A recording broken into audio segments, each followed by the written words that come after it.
Ertugrul गाजी के season 6 की episode 1 में दिखाया जाता है कि अलबिलगाय खातून कबीले में सख्त बीमार होती हैं। आर्तक में बीमारी जांचने की शदीद कोशिश में मसरूफ है, मगर कोई हल नहीं निकल रहा। इतनी ही देर में उस्मान आर्तक बे के हेमे में आता है और कहता है, जल्दी जल्दी हाइमा दादी को कुछ हो गया है।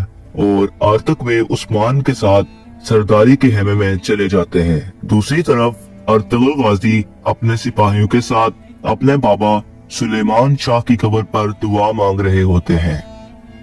इतने में एक सिपाही के इतना कहने पर वो आ चुका है। सरदार अर्तुगरुल गाजी कहते हैं, हमें जल्द से जल्द करजीशा बाजार पहुंचना होगा। और वो सब अपने अपने घोड़ों पर सवार होकर वहां से चले जाते हैं। इतने में काई कबीले के सीन को दिखाया जाता है कि हाइमा खातून का इलाज चल रहा होता है और सलजान वहां पास बैठकर रो रही होती है।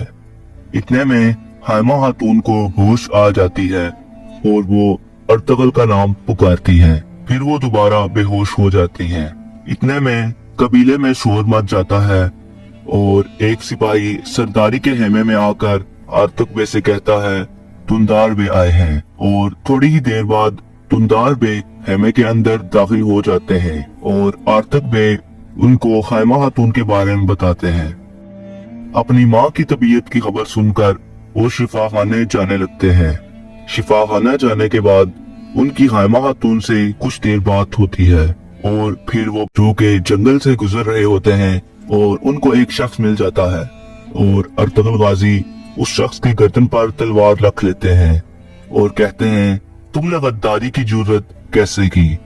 पहले वो शख्स गद्दारी तस्लीम नहीं करता और अचानक से तलवार निकालकर अर्तुगरुल गाजी पर हमला कर देता है।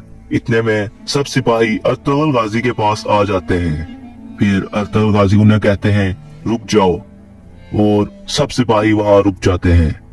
अर्तुगरुल गाजी इससे लड़ते हैं और इसकी गर्दन पर तलवार से वार कर कर उसकी गर्दन को तन से जुदा कर देते हैं और सब अल्लाह अकबर के नारे लगाने लगते हैं। अब हमेशा से अर्तुगरुल गाजी को अपने हाथ से कत्ल करने का ख्वाहिशमंद नोयान काई कबीले में चंगेज खान की मोहर एक हाथ में लगाता है और वो हाथ अपने सिपाही को दे देता है।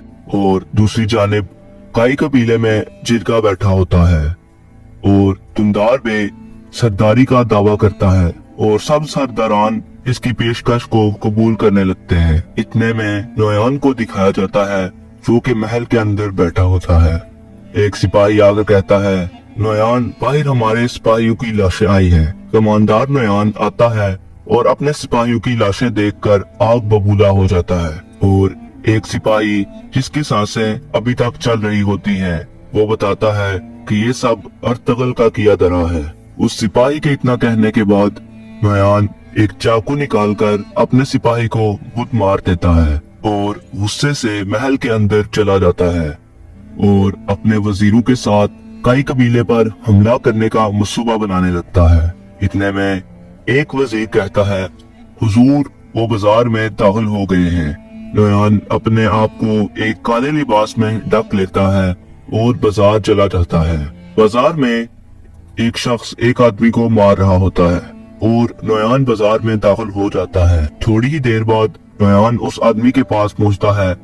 जैसे ही वो आदमी चाकू से दूसरे आदमी पर वार करने वाला होता है तो नोयान उस आदमी का हाथ काट देता है।